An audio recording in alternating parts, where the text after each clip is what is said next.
ಆತ್ಮೀಯ ಸಾಧಕಿಯರೇ,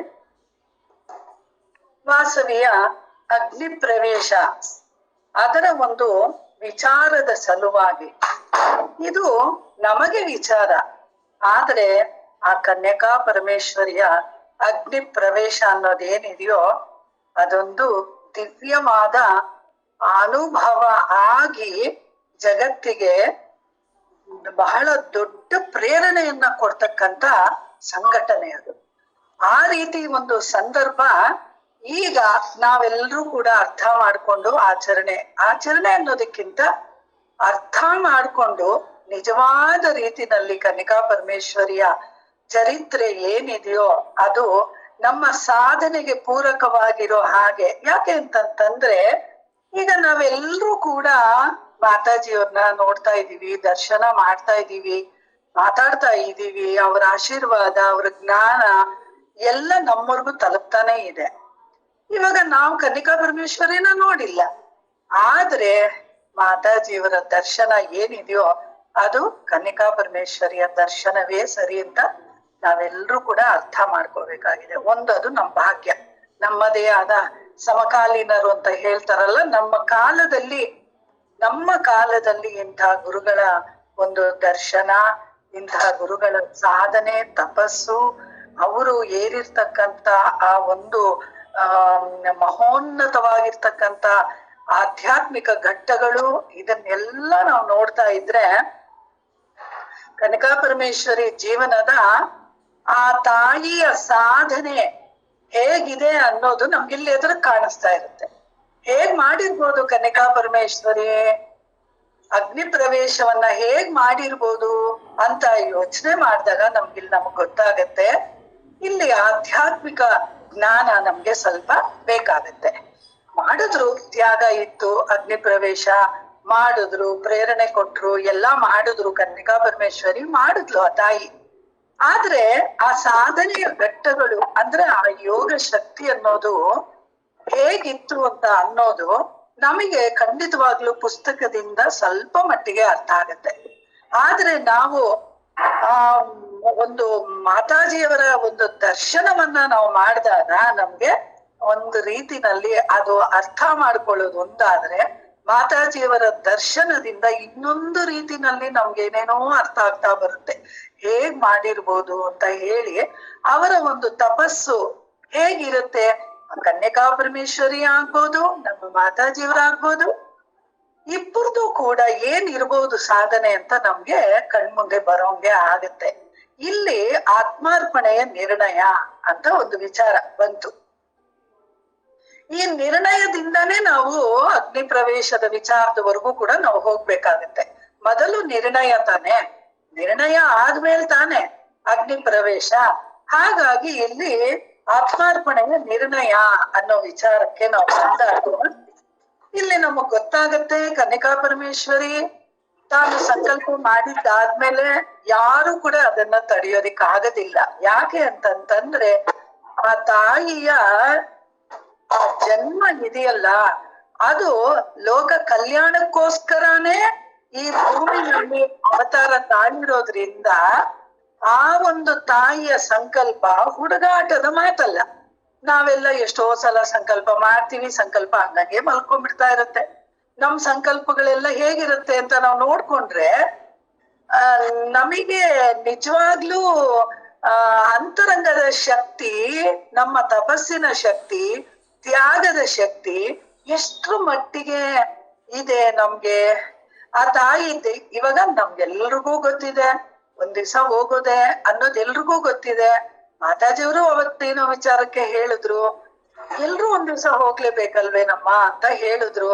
ಅದ್ ನಮ್ಗೆಲ್ಲರಿಗೂ ವಿಚಾರ ರೂಪದಲ್ಲಿ ಕಿವಿಗೆ ಬಿದ್ದಿದೆ ಮಾತು.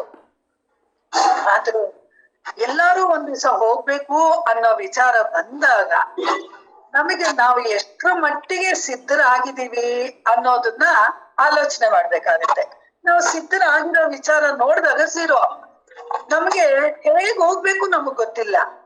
ಆದ್ರೆ ಮಾತಾಜಿಯವ್ರಿಗೆ ಹೇಳ್ತಾರೆ, ಆದ್ರೆ ಹೇಳಿರೋ ಮಾತುಗಳೆಲ್ಲ ಕನ್ಯಕಾ ಪರಮೇಶ್ವರಿ ಚರಿತ್ರೆನಲ್ಲಿ ನಮ್ಗೆ ಅಪ್ಲೈ ಆಗತ್ತೆ.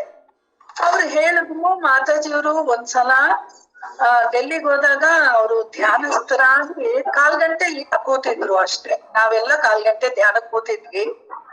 ಒಂದು 1/4 ಗಂಟೆನಲ್ಲೇ ಅವರು ಆ ಆತ್ಮನ ಜೊತೆ ಒಂದು ಆ ಸ್ವರೂಪದ ಜೊತೆ ಹೋಗಿ ಬಂದೇ ಬಿಟ್ರು ವಾಪಸ್. ಆವಾಗ ನಾವು ಇಷ್ಟು ಬೇಗ ಸಾಧ್ಯನಾ ಅಂತ ನಾವೆಲ್ಲ ಪ್ರಶ್ನೆ ಕೇಳಿದಾಗ ಅವ್ರು ಹೇಳಿದ್ರು, ಉಮಾಕ್ಕ ಉಮಾಕ್ಕ ಮ್ಯೂಟ್ ಮಾಡ್ಕೊಳ್ಳಿ.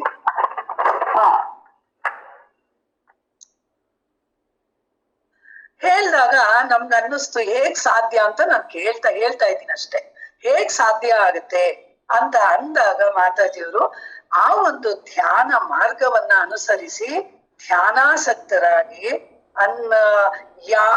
ಸದಾ ಆ ಒಂದು ಧ್ಯಾನದ ಸಾಧನೆಯನ್ನ ಮಾಡ್ತಾ ಮಾಡ್ತಾ ಮಾಡ್ತಾ ರೂಟ್ ಫಾರ್ಮೇಶನ್ ಆಗತ್ತೆ.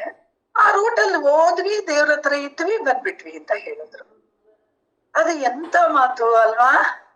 ನಾವು ವಿಚಾರ ರೂಪದಲ್ಲಿ ನಾವು ತಿಳ್ಕೊಂಡಾಗ ನಮ್ಗೇನು ಅದು ಒಂದು ವಿಚಾರ ಅನ್ನಿಸ್ತಾ ಇರುತ್ತೆ. ಆದ್ರೆ ಸಾಧನೆ ರೂಪದಲ್ಲಿ, ಅದು ಅನುಭವದ ರೂಪದಲ್ಲಿ ನಾವು ಯೋಚನೆ ಮಾಡಿದಾಗ ನಾವು ಇದನ್ನ ಇನ್ನೂ ಚೆನ್ನಾಗಿ ಅರ್ಥ ಮಾಡ್ಕೋಬೇಕು. ಯಾವ ತರ ಹೋಗಿರೋ ಅವ್ರು ಅಷ್ಟೇ ಹೇಳ್ತಾರೆ, ರೂಟ್ ಫಾರ್ಮೇಶನ್ ಆಗಿತ್ತಲ್ಲ, ಇವಾಗ ಬೆಂಗಳೂರಿಗೆ ಟಿಪ್ಟೂರ್ಗೆ ರೋಡ್ ಆಗಿದೆ, ರೋಡಲ್ಲಿ ಹೋದ್ವಿ, ರೋಡಿಂದ ಟಿಪ್ಟೂರ್ಗೆ ನಾವು ವಾಪಸ್ ಬಂದ್ಬಿಟ್ವಿ, ಬೆಂಗಳೂರಿಗೆ ಬಂದ್ವಿ, ಟಿಪ್ಟೂರ್ಗೆ ವಾಪಸ್ ಬಂದ್ಬಿಟ್ವಿ. ರೋಡ್ ಇತ್ತು, ಅದಕ್ಕೆ ಹೋದ್ವಿ ಬಂದ್ವಿ. ಅದೇ ರೀತಿನಲ್ಲಿ ಆ ಒಂದು ಧ್ಯಾನ ಮಾರ್ಗದಲ್ಲಿ ರೂಟ್ ಫಾರ್ಮೇಶನ್ ಮಾಡ್ಕೊಂಡು ಆತ್ಮನವರೆಗೂ ಕೂಡ ಅವರು ತಲುಪಿ ಮತ್ತೆ ಅದೇ ದಾರಿನಲ್ಲೇ ವಾಪಸ್ಸು ಬಂದ್ಬಿಟ್ವಿ ಅನ್ನೋ ರೀತಿನಲ್ಲಿ ಹೇಳಿದ್ರೆ, ಇವಾಗ ನಮ್ಗೆ ಅನ್ಸುತ್ತೆ ಕನ್ಯಕಾ ಪರಮೇಶ್ವರಿ ಯಾವ ತರ ಮಾಡಿರ್ಬೋದು. ನೋಡಮ್ಮ, ಕನ್ಯಕಾ ಪರಮೇಶ್ವರಿ, ನನಗೆ ಈ ಪುಸ್ತಕ ನಾನೇನ್ ಪೂರ್ತಿ ಓದಿಲ್ಲ, ಆದ್ರೆ ಚಿಂತನೆ ಮಾಡಿದಾಗ ಆಮೇಲೆ ಏನಕ್ಕೋ ನನ್ ಪುಸ್ತಕ ತೆಗೆದ್ರೆ ಆ ಚಿಂತನೆ ಸರಿಯಾಗೇ ಇತ್ತು. ಅಕ್ಕ ಅವ್ರು ಏನ್ ಬರ್ದಿದಾರೋ ಜ್ಞಾನ ಅದು ಕರೆಕ್ಟ್ ಆಗೇ ಇತ್ತು. ನನ್ಗ ಅನ್ನಿಸ್ತಾ ಇತ್ತು ಆತ್ಮಾರ್ಪಣೆ ಅಂತ ಅಂದಿದ ತಕ್ಷಣನೇ ಆ ಕನ್ಯಕಾ ಪರಮೇಶ್ವರಿ ಆ ಆತ್ಮಾರ್ಪಣೆಗೆ ನಿರ್ಣಯ ಮಾಡಿದ್ಲು ಅಂತ ಅಂದಿದ ತಕ್ಷಣನೇ ಯಾವ ಧೈರ್ಯದ ಮೇಲೆ ಆತ್ಮಾರ್ಪಣೆಯ ನಿರ್ಣಯ ಮಾಡಿದ್ಲು ದೇವಿ ಅಂತ ನಮ್ಗೆ ಅನ್ಸುತ್ತೆ. ಯಾವ ಧೈರ್ಯ! ಆತ್ಮಾರ್ಪಣೆಗೆ ನಾನು ಸಿದ್ಧ ಅಂತ ಆ ತಾಯಿ ಹೇಳ್ಬೇಕಾದ್ರೆ ಯಾವ ಧೈರ್ಯ ಇಲ್ಲಿ ಆ ಮಾತನ್ನ ನುಡಿಸುತ್ತೆ ಅಂತ ಯೋಚನೆ ಮಾಡಿದಾಗ ನಮಗ್ ಗೊತ್ತಾಗತ್ತೆ ಅಂತರಂಗದಲ್ಲಿ ಅವರು ಆ ರೀತಿಯ ದೇಹವನ್ನ ತ್ಯಾಗ ಮಾಡುವಂತಹ ಒಂದು ದಾರಿನಲ್ಲಿ ಅವರು ನಡೆದಿರೋದ್ರಿಂದ, ದೇಹವನ್ನ ಬಿಡೋದು ಯಾವ ಸ್ಥಿತಿನಲ್ಲಿ ಅಂತ ಅವ್ರಿಗೆ ಗೊತ್ತಿರೋದ್ರಿಂದ, ಹೇಗೆ ನಾವು ಬಟ್ಟೆಯನ್ನ ಅಲ್ವಾ ಕಳಚಿ ಇನ್ನೊಂದು ಬಟ್ಟೆನ ಈಸಿಯಾಗಿ ಹೇಗೆ ಹಾಕೊಂತೀವೋ ಅದೇ ರೀತಿನಲ್ಲಿ ಈ ದೇಹದಿಂದ ಬಿಡಿಸ್ಕೊಳ್ಳೋದು ಹೇಗೆ ಅಂತ ದೇವಿಗೆ ಅದರ ಬಗ್ಗೆ ಜ್ಞಾನದ ಒಂದು ಇದು ಇರೋದ್ರಿಂದ, ಜ್ಞಾನ ಇರೋದ್ರಿಂದ ಏನಾಯ್ತು, ಬೇಗ ಹೇಳ್ಬಿಟ್ಲು ಆ ಮಹಾತಾಯಿ. ಆತ್ಮಾರ್ಪಣೆ ಅಂತ ಹೇಳಿ ಡಿಕ್ಲೇರ್ ಆಗೋಯ್ತು, ಇನ್ಯಾರು ಮಾತಾಡಂಗೆ ಇಲ್ಲ, ಎಲ್ಲರಿಗೂ ಅದು ನಿರ್ಣಯ ಆಗೋಯ್ತು, ಆತ್ಮಾರ್ಪಣೆಗೆ ಪರಿಪೂರ್ಣ ಸಿದ್ಧಳು ಅಂತ. ಅದೇ ರೀತಿನಲ್ಲಿ ನೋಡಿ ಮಹಾರಾಜಿಯವರು ಹೇಳಿದ್ರಂತೆ, ದೇಹ ತ್ಯಾಗ ಮಾಡುವಾಗ ಅವರು ಕೂಡ ಧ್ಯಾನಾಸಕ್ತರಾಗಿ ಕುತ್ಕೊಂಡಂಗೆ ಮಹಾರಾಜಿಯವ್ರದ್ದು ಕೂಡ ಸಮಾಧಿ ಮಾಡಿರೋದು. ಅವ್ರು ಕೂತಂಗೆ ದೇಹವನ್ನ ತ್ಯಾಗ ಮಾಡಿರೋದು. ಅದೇ ರೀತಿ ಪೋಸ್ಚರ್ ಅಲ್ಲೇ ಇವಾಗ ಋಷಿಕೇಶ್ ಅಲ್ಲಿ ಅವರನ್ನ ಸಮಾಧಿ ಮಾಡಿ ಅದನ್ನ ರೆಡಿ ಮಾಡಿ ಇದ್ ಮಾಡಿದ್ದಾರೆ.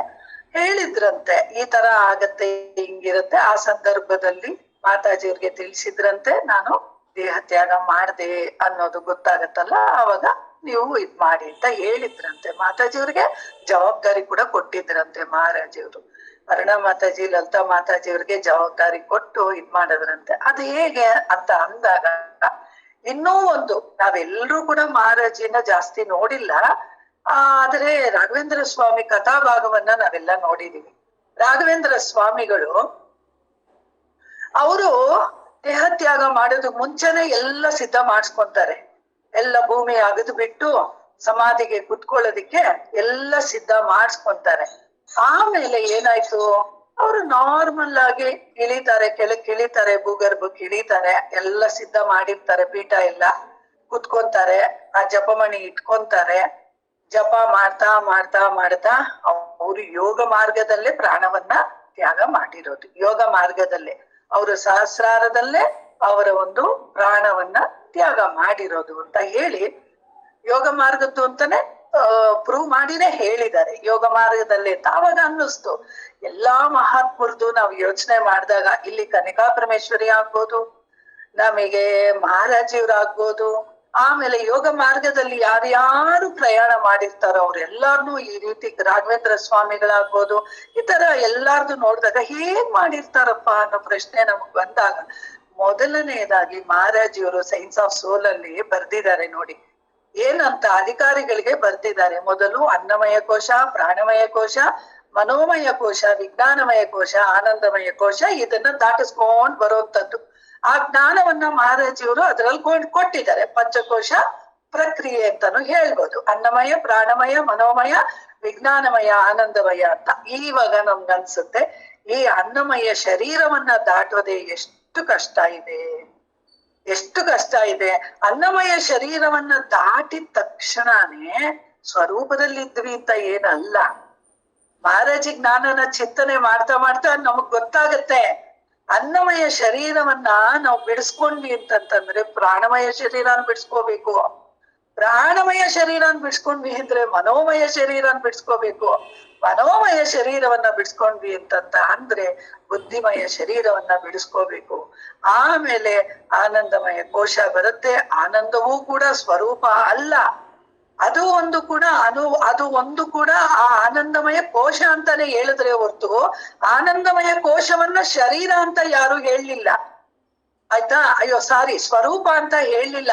ಅನ್ನಮಯ ಅನ್ನೋ ಇದು ಸಾರಿ ಆನಂದಮಯ ಅನ್ನೋದು ಏನಿದೆಯೋ ಅದು ಕೋಶ ಅಂತ ಹೇಳಿದ್ರು, ಅದು ಸ್ವರೂಪ ಅಂತ ಹೇಳಿಲ್ಲ. ಅದಕ್ಕೆ ಆನಂದಮಯ ಶರೀರಕ್ಕೆ ಹೋದ್ಮೇಲೆ ಎಷ್ಟೋ ಜನ ಜ್ಞಾನಿಗಳು, ಯೋಗಿಗಳು ಅಲ್ಲಿ ಕನ್ಫ್ಯೂಷನ್ ಆಗುವಂತ ವಿಚಾರಗಳು ಬೇಕಾದಷ್ಟು ಇರುತ್ತಂತೆ. ಯಾಕೆ ಅಂದ್ರೆ ತುಂಬಾ ಆನಂದವಾಗಿರೋ ಸ್ಥಿತಿನಲ್ಲಿ ಸ್ವರೂಪ ಅನ್ಕೊಂಡ್ಬಿಡ್ತಾರಂತೆ, ಅದೇ ಸ್ವರೂಪ ಅನ್ಕೊಂಡ್ಬಿಡ್ತಾರಂತೆ.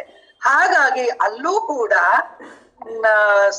ಒಂದು ಆತ್ಮಕ್ಕೆ ಮಾಯೆ ಮುಸ್ಕುವಂತ ಚಾನ್ಸಸ್ ಇರುತ್ತೆ. ಆನಂದಮಯವೂ ಕೋಶವೂ ಕೂಡ ಒಂದು ಮಾಯೇನೆ, ಮಾಯೆಯ ಪ್ರಭಾವವೇನೆ ಅದು ಕೂಡ.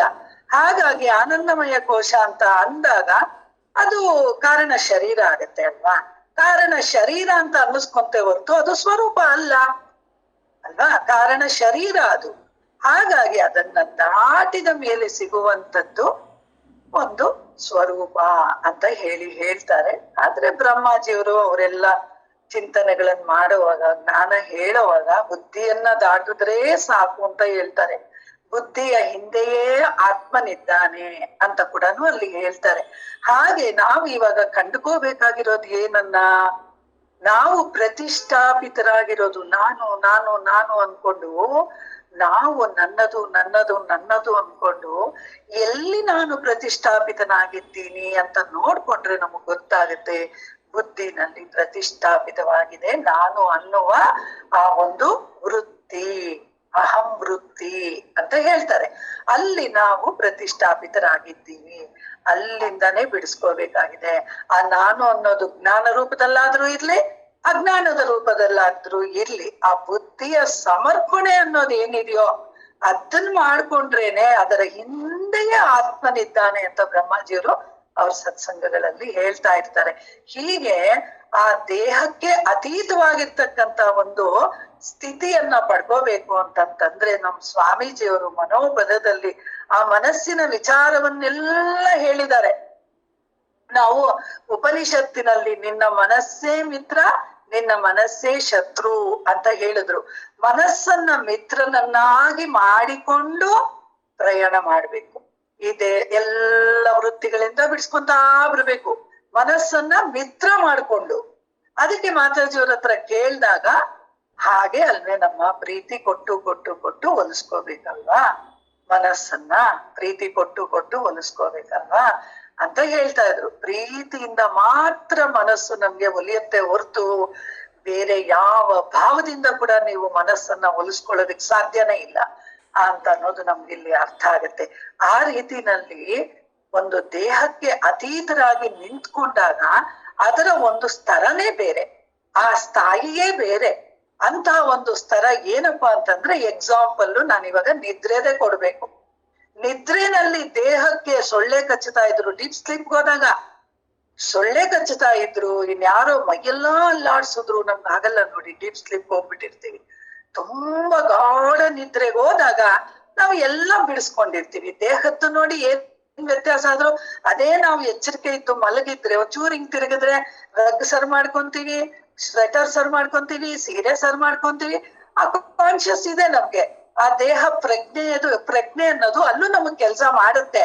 ಡೀಪ್ ಸ್ಲೀಪ್ ಹೋದಾಗ ಮಾತ್ರ ಹೆಂಗ್ ಬಿದ್ಕೊಂಡಿರ್ತೀವೋ ಹಂಗೆ ಇರ್ತೀವಿ, ಹೆಂಗಿರ್ತೀವೋ ನಾವ್ ಹಂಗೆ ಇರ್ತೀವಿ ಡೀಪ್ ಸ್ಲೀಪ್ಗೆ ಹೋದಾಗ. ಆ ರೀತಿನಲ್ಲಿ ನಾವು ಕಾರಣ ಶರೀರಕ್ಕೆ ಹೋಗಿರ್ತೀವಿ, ನಾವು ಸ್ವರೂಪ ಏನಲ್ಲ.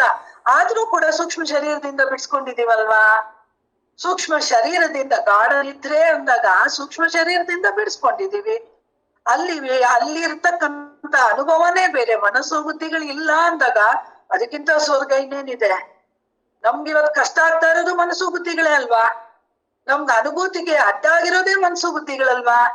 ಆ ಮನಸ್ಸು ಬುದ್ಧಿನೂ ನಾವ್ ಅನ್ನಕ್ಕಾಗಲ್ಲ. ಯಾಕೆ ಅಂದ್ರೆ ಆ ಮನಸ್ಸು ಬುದ್ಧಿಗಳಿಗೆ ನಮಗ್ ಅಡ್ಡಿ ಪಡಿಸ್ತಕ್ಕಂತ ಯಾವ ಯಾವ ಸಂಸ್ಕಾರ ಇದೆಯೋ ಆ ವೃತ್ತಿಗಳೆಲ್ಲ ಎದ್ದು ಮನಸ್ಸು ಬುದ್ಧಿಗಳಲ್ಲಿ ತೋರ್ಕೊಂತಾ ಇರುತ್ತೆ. ನಮ್ಗೆ ಅದೇ ಇವತ್ತು ನಮಗ್ ಕಷ್ಟ ಆಗಿರೋದಲ್ವಾ. ಹಾಗಾಗಿ ನೋಡಿ, ಕೊನೆಗೆ ನಾವು ಮನಸ್ಸನ್ನು ಅನ್ನಕ್ಕಾಗಲ್ಲ, ಬುದ್ಧಿನೂ ಅನ್ನಕ್ಕಾಗಲ್ಲ, ಅದನ್ನೂ ಆಕ್ಷೇಪಣೆ ಮಾಡಕ್ಕಾಗೆ. ಮನ್ಸೇನಪ್ಪ ಹಿಂಗ್ ಮಾಡುತ್ತೆ ಅಂತ ನಾವಂದ್ರೆ, ಜ್ಞಾನಿಗಳು ಹೇಳ್ತಾರೆ ಅದು ನೀನ್ ತಂದಿರೋ ಕರ್ಮ ಅಲ್ವೇನಮ್ಮ ಅಂತಾರೆ. ಮನ್ಸೇನಕ್ ತೊಂದರೆ ಕೊಡ್ತು ನಮ್ಗೆ? ಅಂತ ಸಂಸ್ಕಾರಗಳನ್ನ ನಾವು ತುಂಬಿದ್ದಕ್ಕೆ ಮನ್ಸು ನನಗ್ ತೊಂದರೆ ಕೊಡ್ತಾ ಇದೆ.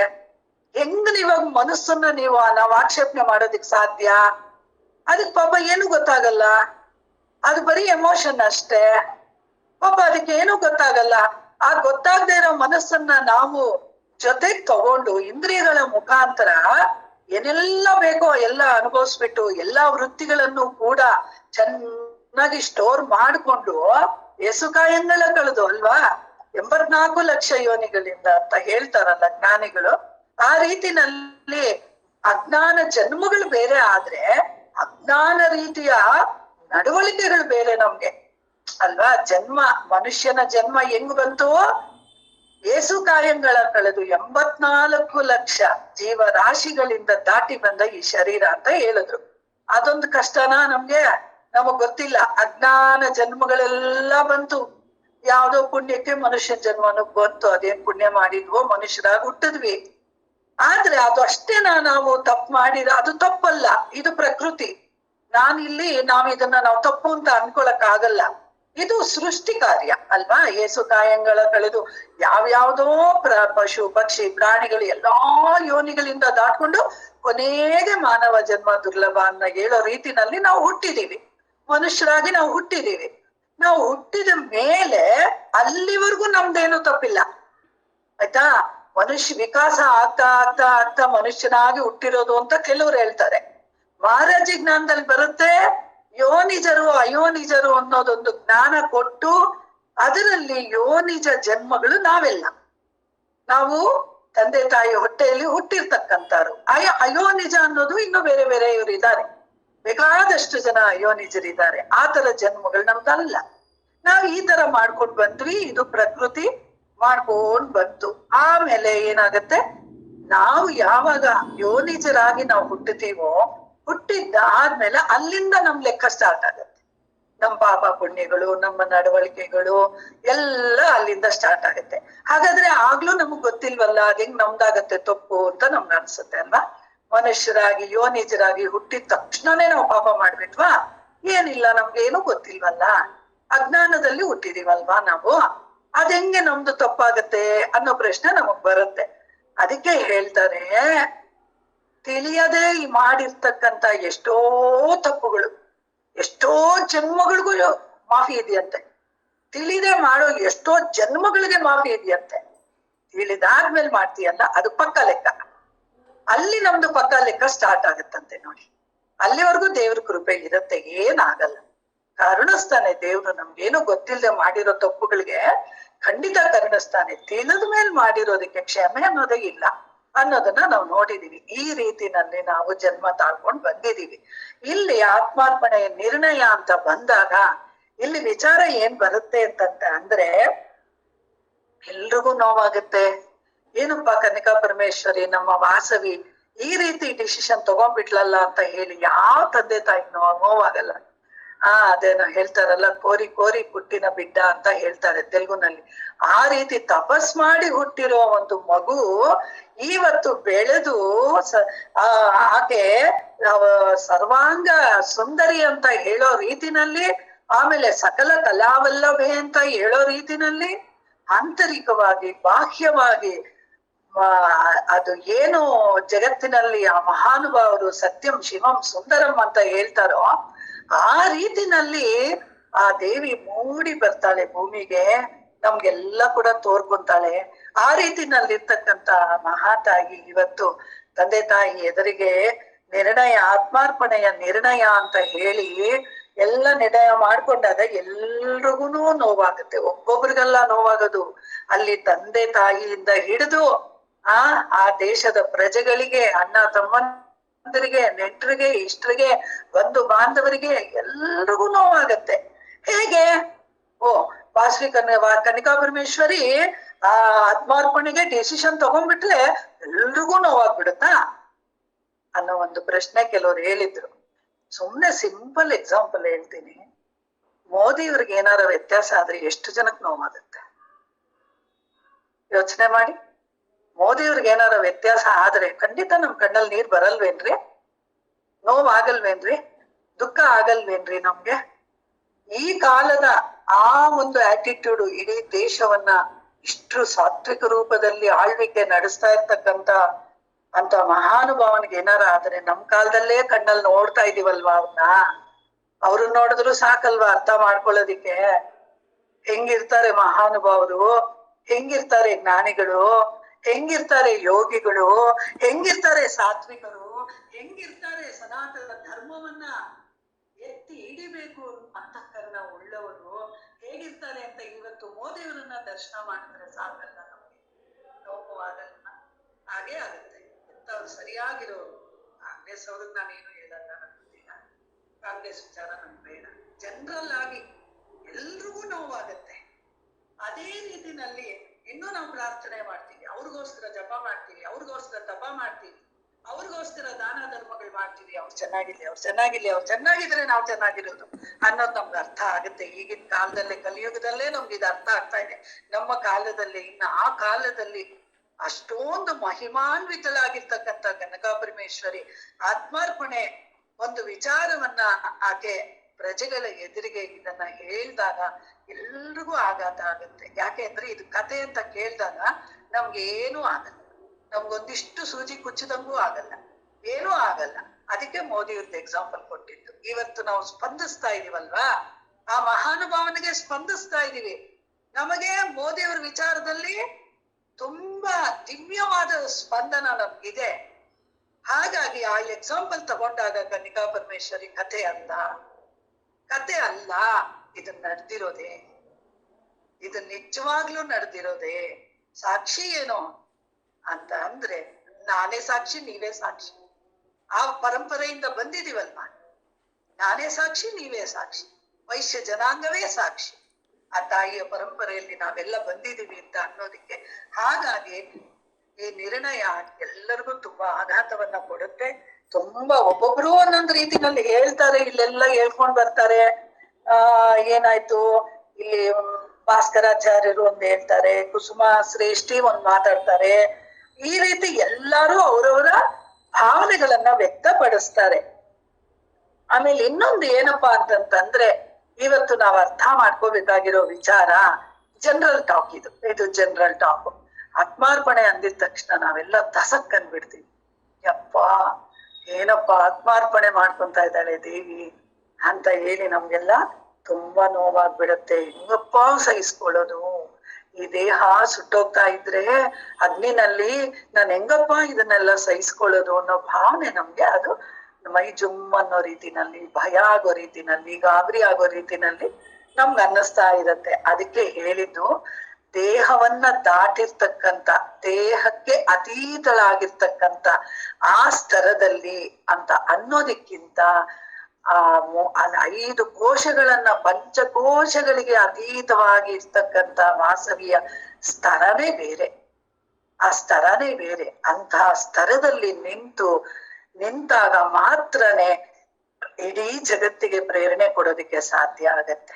ಬಾಯಿನಲ್ಲಿ ಹೇಳಿದ್ರೆ ಎಲ್ರು ಬಂದ್ ಪಕ್ಕದಲ್ಲಿ ನಿಂತ್ಕೊಳ್ಳಲ್ಲ. ಅಯ್ಯೋ ನೀನ್ ಧುಮುಕ್ತೀಯ ನಾನು ಧುಮುಕ್ತೀನಿ, ನೀನ್ ಧುಮುಕ್ತೀಯ ಅಗ್ನಿಗೆ ನಾನು ಧುಮುಕ್ತೀನಿ ಅಂತ ಯಾರು ಬರ್ತಾರೆ? ಇದೇನ್ ಜಾಮೂನ ನೀನ್ ತಿಂತೀಯ ನಾನ್ ತಿಂತೀನಿ, ನೀನ್ ತಿಂತೀಯ ನಾನ್ ತಿಂತೀನಿ ಅಂತ ಅನ್ನೋದಕ್ಕೆ ಆಗಲ್ಲ ಅಲ್ವಾ? ಅದು ಎಂಥ ಒಂದು ಪ್ರಭಾವಗೊಳಿಸುವಂತಹ ದಿವ್ಯ ಸ್ತರ ಹೇಳಿ, ದೇಹವನ್ನ ದಾಟಿರ್ತಕ್ಕಂಥ ಸ್ತರ. ಮತ್ತೆ ತಾಯಿ ಮನದಟ್ಟು ಮಾಡಿಸ್ತಾಳೆ. ಎಲ್ಲರೂ ಆತ್ಮ ಸ್ವರೂಪರೇ ಅನ್ನೋದನ್ನ ಮನದಟ್ಟು ಮಾಡಿಸ್ತಾಳೆ. ಇನ್ನೊಂದು ಏನ್ ಗೊತ್ತಾ, ಇಲ್ಲಿ ಇಷ್ಟು ಜನ ಒಂದು ಅಗ್ನಿ ಪ್ರವೇಶ ಮಾಡೋದಿಕ್ಕೆ ಅವರೆಲ್ಲ ರೆಡಿ ಆದ್ರು ಅಂತಂದ್ರೆ ಅವರು ಜ್ಞಾನಿಗಳಾಗಿರ್ತಾರೆ. ಸಾಮಾನ್ಯರು ಹೋಗಕ್ ಆಗಲ್ಲ, ಅವರು ಜ್ಞಾನಿಗಳಾಗಿರ್ತಾರೆ. ಎಷ್ಟೋ ಜನ್ಮದಲ್ಲಿ ಬೇಡ್ಕೊಂಡಿರ್ತಾರೆ ಮೋಕ್ಷ ಬೇಕು ಅಂತ, ದೇವರಲ್ಲಿ ಎಷ್ಟೋ ಪ್ರಾರ್ಥನೆ ಮಾಡಿರ್ತಾರೆ. ಅಂತವ್ರೆಲ್ಲ ಕೂಡ ಈ ಗುಂಪಿಗೆ ಬಂದ್ಬಿಡ್ತಾರೆ.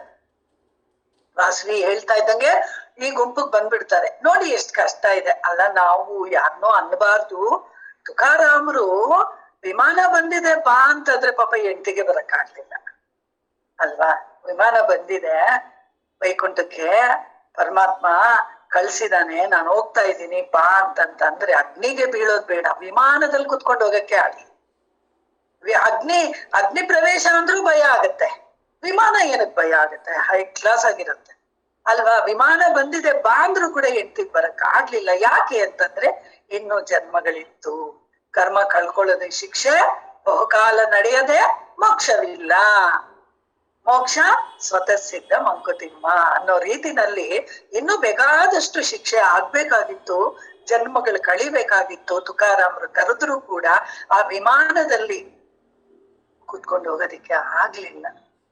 ಆ ರೀತಿನಲ್ಲಿ ಅಂತಃಕರಣ ಸಿದ್ಧವಾಗದೆ ಯಾರು ಮಾಡಕ್ ಆಗಲ್ಲ. ಅದೆಲ್ಲ ತುಂಬಾ ಕಷ್ಟ ಇದೆ. ಅದಕ್ಕೆ ಯಾರಾದ್ರೂ ರೆಡಿ ಆದ್ರೆ ದೊಡ್ಡ ನಮಸ್ಕಾರ ಹಾಕ್ಬಿಡ್ಬೇಕು. ಯಾವ್ದಾದ್ರು ದೊಡ್ಡ ದೊಡ್ಡ ಹೆಜ್ಜೆಗಳನ್ನ ಇಟ್ಟು ಅವ್ರೇನಾದ್ರೂ ಹೊರಟ್ರೆ ಅವ್ರಿಗೊಂದು ನಮಸ್ಕಾರ ಹಾಕ್ಬಿಡ್ಬೇಕು ನಾನು. ಯಾಕೆ ಆ ಹೆಜ್ಜೆ ನಾನ್ ಇಡಕ್ ಆಗ್ಲಿಲ್ವಲ್ಲ, ಆ ಹೆಜ್ಜೆ ನಾನ್ ಇಡಕ್ ಆಗ್ಲಿಲ್ವಲ್ಲ ಅಂತ ಹೇಳಿ ನಾವು ಕೂಡ ನಮ್ಮ ಅಂತರಂಗದಲ್ಲಿ ಬೇರೆಯವರು ಮುಂದೆ ಹೋಗ್ತಾ ಇರೋದನ್ನ ನೋಡಿ ನಾವ್ ಅಂತಃಕರಣದಲ್ಲಿ ನಮಗೇನಾದರೂ ಕಲ್ಮಶ ಬಂದ್ರೆ ಈಗ್ಲೇ ತೊಳ್ಕೋಬೇಕಮ್ಮ. ಇಲ್ಲ ಅಂದ್ರೆ ಜನ್ಮ ಜನ್ಮಕ್ಕೂ ಇದೆ, ಜನ್ಮ ಜನ್ಮಕ್ಕೂ ಬರ್ತಾನೆ ಇರುತ್ತೆ ಮಾತ್ಸರ್ಯ.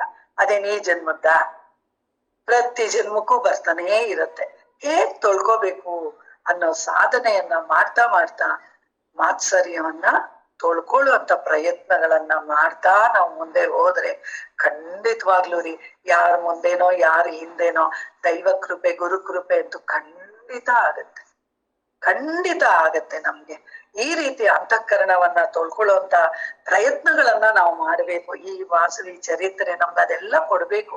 ಎಂತ ಮಟ್ಟದ ಅವರೆಲ್ಲರೂ ಕೂಡ ಮೋಕ್ಷಕ್ಕೆ ಸಿದ್ಧರಾಗಿದ್ರು, ಯಾವ್ದೋ ಜನ್ಮದಲ್ಲೇ ಕೇಳ್ಕೊಂಡಿದ್ರು. ಇಲ್ಲ ವಾಸವಿ ಅವತಾರ ತಾಳ್ತಾಳೆ, ಆವಾಗ ಆ ವಾಸವಿಯ ಜೊತೆನಲ್ಲೇ ಎಲ್ಲರಿಗೂ ಮೋಕ್ಷ ಸಿಗುತ್ತೆ ಅಂತ ಹೇಳಿ ಆದಿಪರಾಶಕ್ತಿ ಹೇಳಿರ್ತಾಳಂತೆ, ಆಶೀರ್ವಾದ ಮಾಡಿರ್ತಾಳೆ ಅಂತ. ಕಥಾಭಾಗ ಹೇಗೆ ಇರ್ಲಿ ಬಿಡಿ, ಅದೇನೇ ಇರ್ಲಿ, ದೇವತಾ ಶಕ್ತಿಗಳು ಆಶೀರ್ವಾದ ಮಾಡಿದ್ರು ಅಂತ ಅನ್ನೋದನ್ನ ನಾವು ಅರ್ಥ ಮಾಡ್ಕೋಬೇಕು. ಕಥಾಭಾಗದಲ್ಲಿ ಜ್ಞಾನ ಭಾಗ, ತಪೋಭಾಗ ಮತ್ತೆ ಸಾಧನಾ ಭಾಗ, ಈ ಭಾಗಗಳಿಗೆ ಹೆಚ್ಚು ಒತ್ತು ಕೊಟ್ಟು ನಾವು ಅಲ್ಲಿ ಆಲೋಚನೆ ಮಾಡ್ಬೇಕು, ಅಲ್ಲಿ ನಮ್ಮ ಬುದ್ಧಿನ ತೊಡಗಿಸ್ಕೋಬೇಕು. ಏನ್ ಮಾಡ್ಬೇಕು ನಾನು, ಏನ್ ಮಾಡಿದ್ರೆ ನಾನು ನನ್ನ ಅಂತರಂಗದ ಪ್ರಯಾಣವನ್ನ ಮಾಡೋದಿಕ್ಕೆ ಸಾಧ್ಯ. ಯಾಕೆ ಅಂತಂತಂದ್ರೆ ಈ ತಾಯಿ ಆತ್ಮಾರ್ಪಣೆ ಅನ್ನೋದು ಏನಿದೆಯೋ ಆ ಸಂಕಲ್ಪನೆ ಎದೆ ನಡುಗಿಸುತ್ತೆ ಅಂತಾರಲ್ಲ, ಅಂತ ಮಾತದು ಆತ್ಮಾರ್ಪಣೆ ಅಂತ ಅನ್ನೋದು. ಇನ್ನು ನಮ್ಮ ಕನಕಾ ಪರಮೇಶ್ವರಿ ಅಗ್ನಿ ಪ್ರವೇಶದ ದಿವಸ ಮುಂದ್ಗಡೆ ಕೆಂಡ ಹಾಕ್ಬಿಟ್ಟು ಎಲ್ರೂ ಓಡೋಗ್ತಾರೆ, ಬರೀ ಕಾಲಲ್ಲಿ ಕೆಂಡ ತುಳ್ಕೊಂಡು ಬರ್ತಾರೆ. ಎಷ್ಟೋ ಜನ ಗ್ರೇಟ್ ಅಂತಾನೆ ಅನ್ಸುತ್ತೆ. ಅದಕ್ಕೂ ಧೈರ್ಯ ಬೇಕಾಗತ್ತೆ. ಆದ್ರೂ ಆ ದೇವ್ರ ಹೆಸರು ಹೇಳ್ಕೊಂಡು ಹೋಗ್ ಬರ್ತಾರಲ್ಲ, ಏನು ಆಗಿರಲ್ವಂತೆ ಕಾಲಲ್ಲಿ. ಮಾನಸಿಕ ಸ್ತರ ಅಲ್ವಾ, ಮಾನಸಿಕ ಸ್ತರ. ಇಲ್ಲೂ ನಮ್ಮೂರಲ್ಲೂ ಆಗ್ತಾರೆ ಕೆಂಡ. ಎಷ್ಟೊಂದ್ ಜನ ಹೋಗ್ತಾರೆ, ಅದ್ರ ಮೇಲೆ ಹೋಗ್ತಾರೆ ಬರ್ತಾರೆ ಎಲ್ಲ ಮಾಡ್ತಾರೆ. ಎಷ್ಟೊಂದ್ ಜನ ಏನೂ ಆಗಲ್ಲ ಅಂತಾನೆ ಹೇಳಿದ್ರು. ಹೇಳಿದ್ದು ಮಾತಿಗೆ ಅದಕ್ಕೆಲ್ಲ ಬಹಳ ಧೈರ್ಯ ಬೇಕಾಗತ್ತೆ. ಇರ್ಲಿ, ಆ ರೀತಿನಲ್ಲಿ ಅದನ್ನ ನೋಡ್ದಾಗ್ಲೇ ಎಷ್ಟೋ ಸಂತೋಷ ಆಗುತ್ತೆ. ಇನ್ನು ಅಲ್ಲೇ ನಿಲ್ಲೋದು ಅಂತ ಅಂದಾಗ ಏನ್ ಮಾಡಿದ್ಲು ಗಂಗಾ ಪರಮೇಶ್ವರಿ? ಅಷ್ಟೂ ಜನ 102 ಗೋತ್ರದವರು ಅಗ್ನಿ ಪ್ರವೇಶ ಮಾಡ್ಬೇಕು ಅಂತ ಅಂದುಕೊಂಡಾಗ ಏನ್ ಮಾಡಿರ್ಬೋದು? ಯಾವ ಮಹಿಮೆ, ಯಾವ ಪ್ರಭಾವ 102 ಗೋತ್ರದವ್ರ ಮೇಲೆ ಬೀರಿರ್ಬಹುದು ಅಂದ್ರೆ ಇಲ್ಲಿ ಏನಾಗುತ್ತೆ ಅಂದ್ರೆ ನನ್ಗೆ ಮಹಾರಾಜಿಯವ್ರದ್ದು ಒಂದು ಘಟನೆ ಜ್ಞಾಪಕ ಬರುತ್ತೆ. ಏನಪ್ಪಾ ಅಂತಂದ್ರೆ ಮಹಾರಾಜಿಯವರು ಯಾವಾಗ್ಲೂ ಹೇಳೋರಂತೆ, ಎಷ್ಟೊಂದ್ ಜನಕ್ಕೆ ಮನೋಬಲ ಅವ್ರು ಕೊಡೋರಂತೆ. ಬೇಕಾದಷ್ಟು ನನ್ನ ಹತ್ರ ಮನೋಬಲ ಇದೆ, ಎಷ್ಟೊಂದು ಮನೋಬಲ ಇದೆ. ಅವ್ರಿಗೆ ಎಷ್ಟು ಬೇಕೋ ಅಷ್ಟು ಇಟ್ಕೊಂಡು ಉಳ್ದಿದ್ದೆಲ್ಲ ಎಕ್ಸ್ಟ್ರಾ ತಾನೇ. ನಾವು ಹಂಗೆ ತಾನೇ, ಎಕ್ಸ್ಟ್ರಾ ಇದ್ರೆ ಎಲ್ರಿಗೂ ಕೊಡ್ತೀವಿ ನಾವು. ಅದೇ ರೀತಿನಲ್ಲಿ ಮಹಾರಾಜಿಯವ್ರು ಹೇಳೋರಂತೆ, ನನ್ನ ಹತ್ರ ಇಷ್ಟೊಂದು ಮನೋಬಲ ಇತ್ತು, ಅದಕ್ಕೆ ಬೇರೆಯವ್ರಿಗೆಲ್ಲ ಮನೋಬಲವನ್ನ ಅವರು ಕೊಡ್ತಾ ಇದ್ರಂತೆ. ಅದು ಕೂಡ ಸಾಧ್ಯ ಇದೆ ನೋಡಿ, ಬೇರೆಯವ್ರಿಗೆ ಮನೋಬಲ ತುಂಬುವಂಥದ್ದು ಸಾಧ್ಯ ಇದೆ ಅಂತ ಹೇಳಿದಾಗ ಇಲ್ಲಿ ಕನ್ಯಕಾ ಪರಮೇಶ್ವರಿ ಏನ್ ಮಾಡಿರ್ಬೋದು ಅಂತ ಅಂದ್ರೆ, ಎಲ್ರಿಗೂ ಕೂಡ ದೇಹದ ಒಂದು ಪ್ರಜ್ಞೆ ಅನ್ನೋದು ಏನಿದೆಯೋ ಅವರನ್ನ ಆ ಅತೀತ ಸ್ತರಕ್ಕೆ ಆಕೆ ಏರಿಸ್ತಾಳೆ. ಸಾಧ್ಯ ಇದೆ, ಯಾಕೆಂದ್ರೆ ಮಹಾರಾಜಿಯವ್ರು ಈ ತರ ಹೇಳಿದ್ಮೇಲೆ ಅದ್ಯಾಕ್ ಸಾಧ್ಯ ಇಲ್ಲ ಅಲ್ವಾ? ಅದ್ಯಾಕ್ ಸಾಧ್ಯ ಇಲ್ಲ? ಖಂಡಿತ ಸಾಧ್ಯ ಆಗತ್ತೆ. ಆ ಒಂದು ಪ್ರಜ್ಞೆಯನ್ನ ಅಷ್ಟೂ ಜನ 102 ಗೋತ್ರದವರಿಗೆ ಅಗ್ನಿಯ ಮುಂದೆ, ಆ ಹೋಮ ಕುಂಡಗಳ ಮುಂದೆ ನಿಂತಿರ್ತಕ್ಕಂಥ ಅಷ್ಟೂ ಜನಕ್ಕೂ ಕೂಡ ತತ್ವಬೋಧೆಯನ್ನ ಮಾಡ್ತಾ ಮಾಡ್ತಾ ಮಾಡ್ತಾ ನೋಡಿ. ಬೇಕಿದ್ರೆ ನೀವು ಯಾವ್ದಾದ್ರು ಉಪನಿಷತ್ತದು ತುಂಬಾ ಚೆನ್ನಾಗಿ ಯಾರಾದ್ರೂ ಹೇಳೋರಿದ್ರೆ ಆ ಒಂದೇ ಒಂದು ಪ್ರಕ್ರಿಯೆ, ಒಂದು ದೃಗ್ದೃಶ್ಯ ವಿವೇಕ ಇರ್ಬೋದು, ಜಾಗ್ರ ಸ್ವಪ್ನ ಸುಷುಪ್ತಿ ಇರ್ಬೋದು, ಕಾರ್ಯಕಾರಣ ಇರ್ಬೋದು, ಈ ತರ ಯಾವ್ಯಾವ್ದು ಎಷ್ಟೊಂದು ಪ್ರಕ್ರಿಯೆಗಳು ತಿಳಿಸಿದಾರಲ್ವಾ. ಒಂದು ಪ್ರಕ್ರಿಯೆ ಕೇಳ್ತಾ ಕೇಳ್ತಾ ಕೇಳ್ತಾ ಕೇಳ್ತಾ ಕೇಳ್ತಾ ಖಂಡಿತವಾಗ್ಲು ಆ ಸ್ತರ ಬಂದ್ಬಿಡುತ್ತೆ. ಮಹಾನುಭಾವ್ರ ಶಕ್ತಿ ಅದು. ಆ ಸ್ತರ ಬಂದೇ ಬಿಡುತ್ತೆ. ಅದೇ ರೀತಿನಲ್ಲಿ ದೇವಿ ಏನ್ ಮಾಡಿದ್ಲು, ಎಲ್ರಿಗೂ ಕೂಡ ವಿಶ್ವರೂಪ ದರ್ಶನವನ್ನ ಮಾಡಿಸಿ ಎಲ್ರಿಗೂ ಕೂಡ ಒಂದು ಬೋಧೆ ಮಾಡ್ತಾಳೆ, ಉಪದೇಶ ಮಾಡ್ತಾಳೆ. ಏನಂತಂದ್ರೆ ಎಲ್ರೂ ಕೂಡ ಆತ್ಮಸ್ವರೂಪರು ಅನ್ನೋ ಜ್ಞಾನದಲ್ಲಿ ನಿಲ್ಲಿಸ್ತಾಳೆ ತಾಯಿ. ಆ ಒಂದು ಮಟ್ಟದಲ್ಲಿ ನಿಲ್ಲಿಸ್ತಾಳೆ, ಆತ್ಮಸ್ವರೂಪದ ಮಟ್ಟದಲ್ಲಿ ನಿಲ್ಸಿದ್ಲು ಅಂತ ಅಂದಾಗ ಅದು ಅತೀತ ಸ್ಥಿತಿಯೇ. ಆ ಸ್ಥಿತಿನೆಲ್ಲ ಪ್ರಸಾದಿಸ್ತಾಳೆ ದೇವಿ. ಎಲ್ಲರಿಗೂ ಆ ಸ್ಥಿತಿಯನ್ನ ಪ್ರಸಾದಿಸಿದಾಗ ಎಲ್ಲರೂ ಅಗ್ನಿಗೆ ತಮ್ಮ ದೇಹವನ್ನ ಸಮರ್ಪಣೆ ಮಾಡ್ಕೊಂಡ್ರೆ ಅಳೋರು ಯಾರು ಇಲ್ಲ, ಯಾರು ಕಿರ್ಚಲಿಲ್ಲ, ಯಾರು ಅರ್ಚಲಿಲ್ಲ, ಯಾರು ಅಳ್ಳಿಲ್ಲ, ಏನೂ ಇಲ್ಲ. ಆನಂದವಾಗಿ ದೇಹನ ಸಮರ್ಪಣೆ ಮಾಡ್ಬಿಟ್ರು. ಎಂತ ಸ್ಥಿತಿ ಇದ್ರೆ, ದೇಹದ ಅರಿವೇ ಇಲ್ದೆ ನಾವೆಲ್ಲ ಆಪರೇಷನ್ ಮಾಡಿಸ್ಕೊಳ್ಳುವಾಗ ಅದೇನದು ಮರ್ತು ಬರೋದಿಕ್ಕೆ ಇಂಜೆಕ್ಷನ್ ತಗೊಂತೀವಲ್ವಾ, ಅನಸ್ತೇಶಿಯಾ ಕೊಟ್ಟಾಗ ಏನೂ ಗೊತ್ತಾಗಲ್ಲ, ಎಂತೆಂತಾವ್ದೋ ನಡೆದೋಗ್ಬಿಡುತ್ತೆ ಅಲ್ವಾ. ಎಂತೆಂತ ಆಪರೇಷನ್ಗಳು ನಡೆದೋಗ್ಬಿಡುತ್ತೆ ಅನಸ್ತೇಶಿಯಾ ಕೊಟ್ಟಾಗ. ಆ ರೀತಿ ಸುಮ್ನೆ ನಾವು ಊಹಿಸ್ಕೋಬಹುದು, ಏನೂ ಗೊತ್ತಾಗ್ಲಿಲ್ಲ ಆಪರೇಷನ್ ಆಗೋಯ್ತು ಅಂತ. ಅದೇ ರೀತಿನಲ್ಲಿ ಅವ್ರಿಗೆ ಏನೂ ಗೊತ್ತಾಗಲ್ಲ, ದೇಹದ ಒಂದು ಪರಿವಿ ಏನೂ ಇಲ್ಲ. ಆ ರೀತಿ ತಮ್ಮ ದೇಹವನ್ನ ಸಮರ್ಪಣೆ ಮಾಡ್ತಾರೆ. ಯಾವ ಜ್ಞಾನದಿಂದ? ನಾನು ಆತ್ಮಸ್ವರೂಪ ಅನ್ನೋ ಜ್ಞಾನಕ್ಕೆ ಅವರ ಅಂತಃಕರಣಗಳನ್ನ, ಆ ಜೀವಾತ್ಮರುಗಳನ್ನ ಆ ಮಟ್ಟಕ್ಕೆ ಏರಿಸಿ ತಾಯಿ ಆ ಒಂದು ಸಮರ್ಪಣೆ, ಆತ್ಮ ಸಮರ್ಪಣೆಯನ್ನ ಮಾಡಿಸ್ತಾಳೆ. ಅಲ್ಲೇನಾದ್ರೂ ನೋವಾಗಿದ್ರೆ ಅಲ್ವಾ, ಆತ್ಮಾರ್ಪಣೆ ಅಂತ ಅನ್ನೋದರಲ್ಲಿ ನೋವಾಗಿದ್ರೆ ಅದು ಆತ್ಮಹತ್ಯೆ. ಯಾರಿಗೂ ನೋವಾಗ್ಲಿಲ್ಲ, ಅದು ಆತ್ಮಾರ್ಪಣೆ ಅಲ್ವಾ. ಅಲ್ಲಿ ನೋವೇ ಆಗ್ಲಿಲ್ಲ ಅಂತ ಅಂದಾಗ ಅದು ಆತ್ಮಾರ್ಪಣೆ. ನಮ್ಮಂತವ್ರು ಏನಾರ ಇಂಥದನ್ನ ವಿಮರ್ಶೆ ಮಾಡಕ್ಕಾಗ ಅಯ್ಯಪ್ಪ ಅಮ್ಮ ಅಯ್ಯೋ ಅಂತಂತ ಅಂದ್ರೆ ಅದು ಆತ್ಮಹತ್ಯೆ. ಹಿಂಸೆ ಇದೆ ಅಲ್ಲಿ, ಅಹಿಂಸೆ ಇದೆ, ಆನಂದವಾಗಿರ್ತಕ್ಕಂಥ ಸ್ಥಿತಿ. ಅಹಿಂಸೆ ಇದೆ, ಪರಿಪೂರ್ಣ ಅಹಿಂಸೆ ಇದೆ. ಯಾವುದಕ್ಕೂ ನೋವು ಕೊಟ್ಟಿಲ್ಲ, ಯಾವುದಕ್ಕೂ ನೋವು ಕೊಟ್ಟಿಲ್ಲ. ಅಹಿಂಸಾಸ್ತರ ಪರಮ ಅಹಿಂಸೆ ಅಂತಾರೆ ನೋಡಿ, ಪರಮೋ ಧರ್ಮ ಅಂತ ಹೇಳ್ತಾರೆ. ಅದೇನದು ಅದಕ್ಕೇನೋ ಹೇಳ್ತಾರಪ್ಪ, ಈ ತರ ಒಂದು ವ್ರತಗಳು ತಗೊಂಡಾಗ ಅಹಿಂಸಾ ವ್ರತ ಅಂತ ತಗೊಂತಾರೆ. ಅದನ್ನ ವ್ರತದ ರೂಪದಲ್ಲಿ ಆಚರಣೆ ಮಾಡಿ ಅತೀತ ಸ್ಥಿತಿಗೆ ಹೋಗುವಂಥದ್ದು ಅಹಿಂಸೆ. ನೋವೇ ಆಗದೆ ಇರ್ತಕ್ಕಂಥದ್ದು. ನೀವು ನೋವು ಕೊಟ್ಕೊಳ್ದೆ ಇದ್ರೆ ನಿನ್ಗ ಅನುಭವ ಆಗತ್ತೆ. ಅಹಿಂಸೆ ಅನ್ನೋದು ನೀನ್ ಬೇರೆಯವರಿಂದ ನೋಡ್ಬೇಡ, ಬೇರೆಯವರಿಂದ ನೋಡ್ಬೇಡ ಅಹಿಂಸೆಯನ್ನ.